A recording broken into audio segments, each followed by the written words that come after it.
Hello and welcome. This is Biblical Encouragement.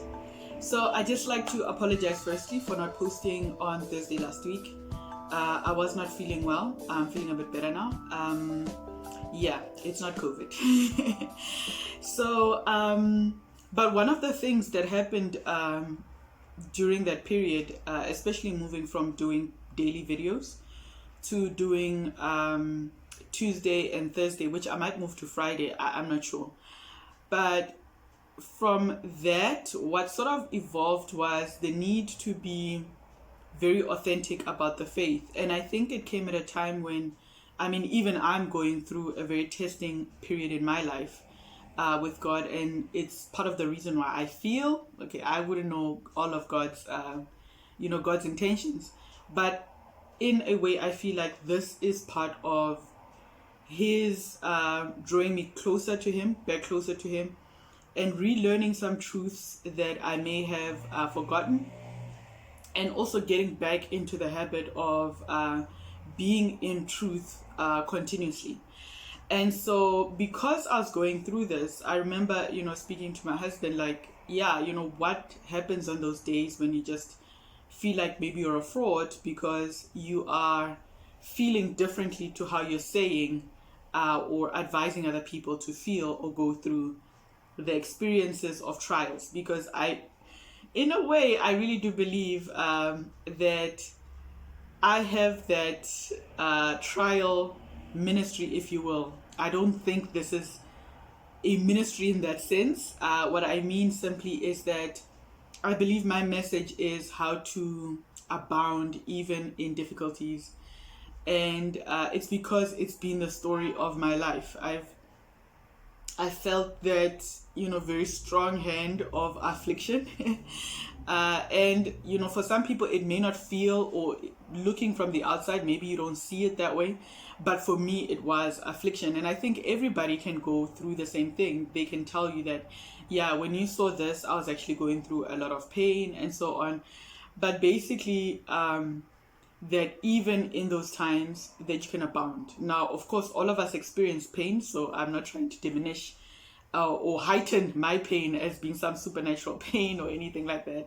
But simply what I'm saying is I believe God allows people to have different perspectives really based on the kinds of gifts that He gives them, the spiritual gifts that He gives them, and the ways that He wants that's why there's no other way that I can use but ministry, the way that He wants that ministry to flow.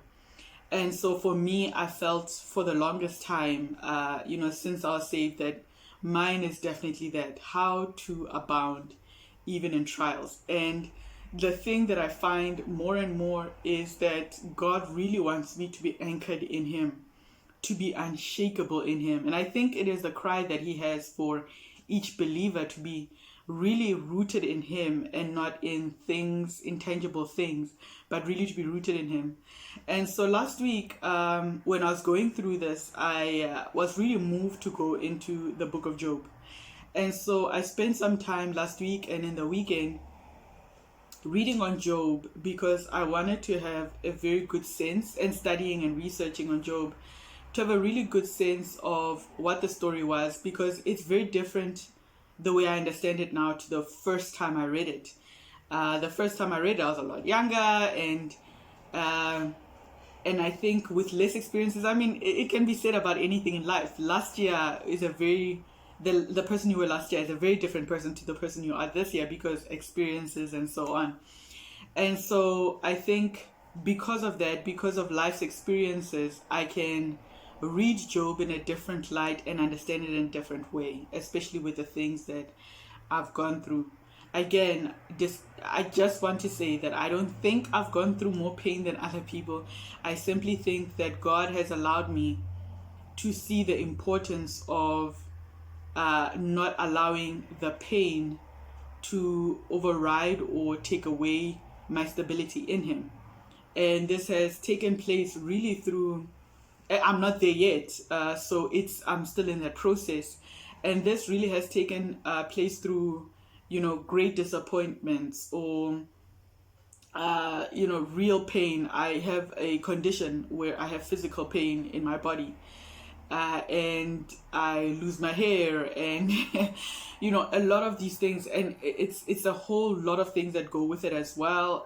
You can have depression that comes with it, and there's anxiety, and so because of all of these things and having to deal with this pain since I was a lot younger, it was that, do it regardless. But then when I came to Christ, and it's like, no, rest in me and in my strength, move, instead of just push, because that's always been my thing. My thing has been just to push through everything and so on. But in him, it's, you need to rest in him and let him work through you.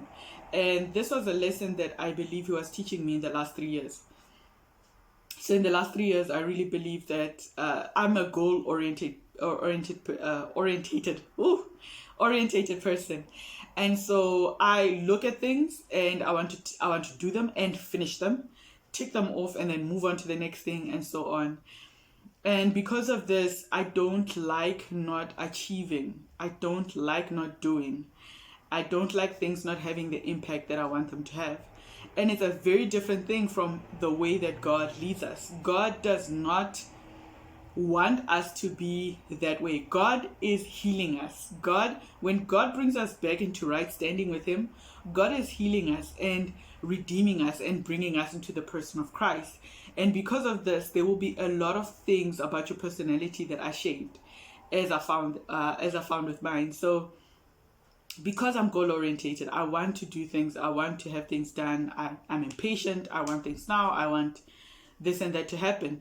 And so one of the many ways that God does this is definitely through your spouse. And if you're in a proper godly marriage, and I mean where you are with a person who is also a believer and wants to live out, their faith, and wants to live out the God purpose in their marriage, you will have to learn a lot of patience. You will have to learn a lot of understanding, because both of you are aware of the importance of doing this. So you don't just have fights just to have fights, or you don't just, you will fight, you will, all of these things will happen, but the way you do it is different, because you understand that the purpose of this is conflict resolution. What is the problem? How do we need to fix it?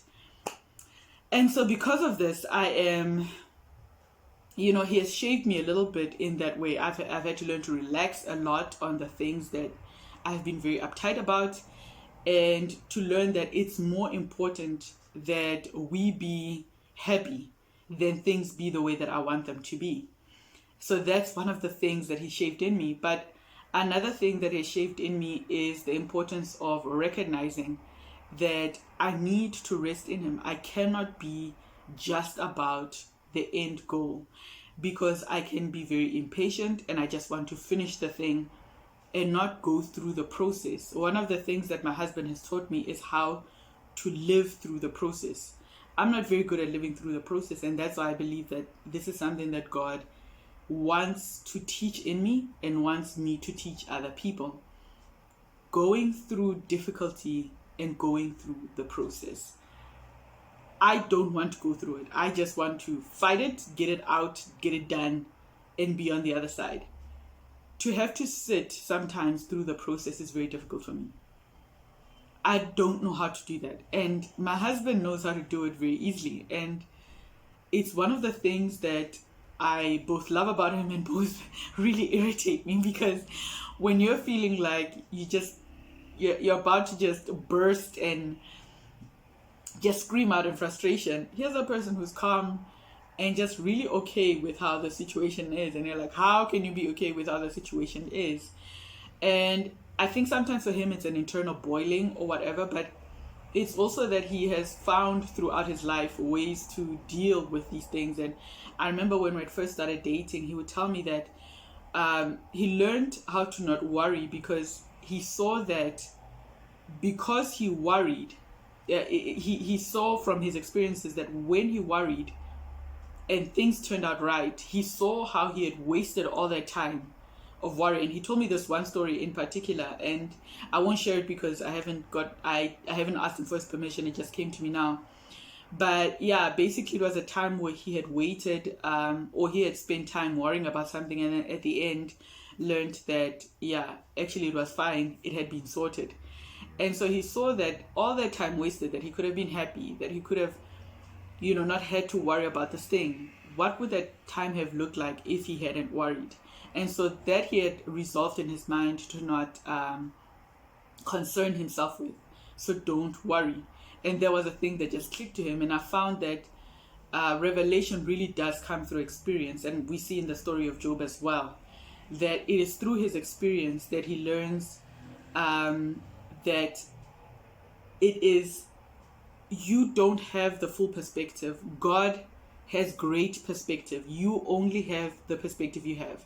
You have only what you see, what you've known, what you've read, what you've experienced. God is in charge of the whole universe. And so because you don't have that experience, you never know why you're going through something, even if you feel like it's unjustly happening to you. And when you have that revelation, something happens because it is a peace of God that surpasses all understanding that takes over.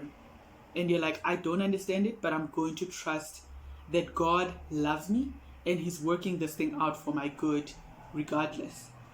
So because of that perspective of his, he has learned, my husband, he has learned how to really be calm in situations where I would just be going crazy. And that is the thing that God is trying to teach me, has been trying to teach me, and I believe is pushing in the season as well, is how to just not look at, try not to solve problems, but trust him. I'm a problem solver. This is a problem, solve it, get it done. Because I don't want to deal with it. I don't want to deal with issues just hanging. And so how to deal with things that God is saying, no, I'm working something. I just want you to sit, listen to me, spend time with me. Don't do anything else but just that. That is the most difficult thing for me.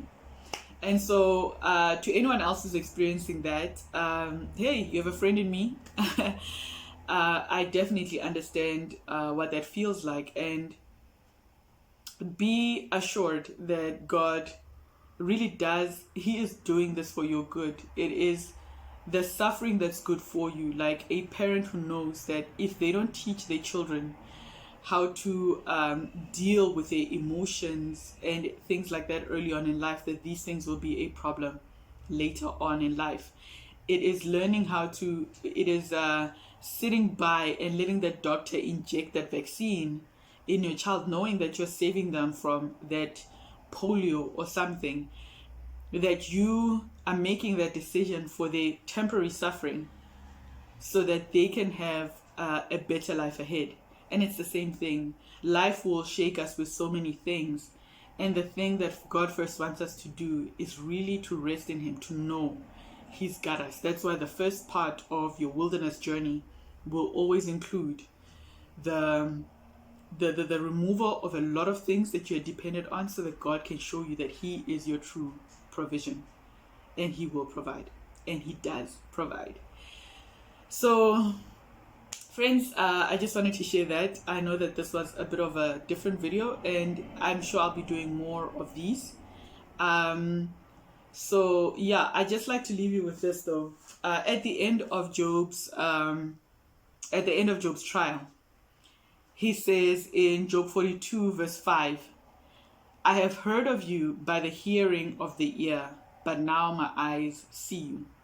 So when he has gone through the whole trial, when he's gone through, his lamenting, when he's gone through the pain and the anguish of, why are you doing this to me, God? I haven't done anything wrong.